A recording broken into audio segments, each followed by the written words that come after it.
J'ai eu mes premières hallucinations quand j'avais 16 ans.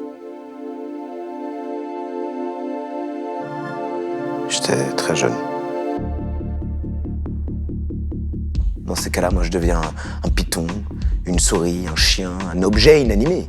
Mais n'importe quoi pour prouver que je n'ai aucun rapport.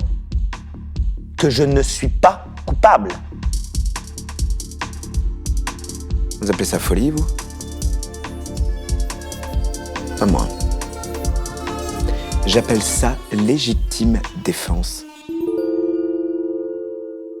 Pas de python, là, on n'est pas en Afrique, ici. Oh, mais c'est chaud.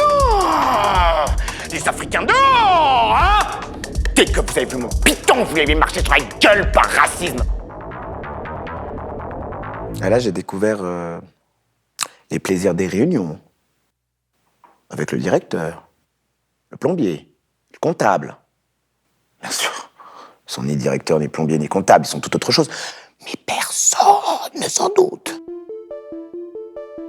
Je me suis aperçu que les choses vraies, on peut même plus les imaginer. Pour les retrouver, il faudrait se livrer à de véritables fouilles archéologiques. Elles ont été enterrées par les mensonges sous un fatras pseudo fait de leur propre ruine. Si les dingues d'aujourd'hui ne conviennent plus, et qu'il faut changer la société pour avoir des dingues différents, nous, les anciens, on ne demande pas mieux. Hein. Mais il conviendrait alors de réunir les assises mondiales de la psychiatrie, afin qu'on se mette d'accord sur le genre de fou que l'on veut avoir pour créer ensuite une société en fonction de la folie souhaitée.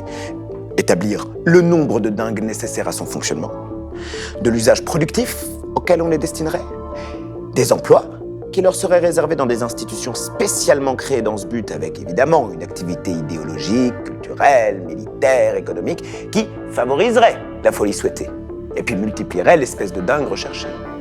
Et ça, c'est ce qu'on pourrait appeler la qualité de la vie. Les monstres, dès qu'ils voient quelqu'un de différent, ils crient au monstre.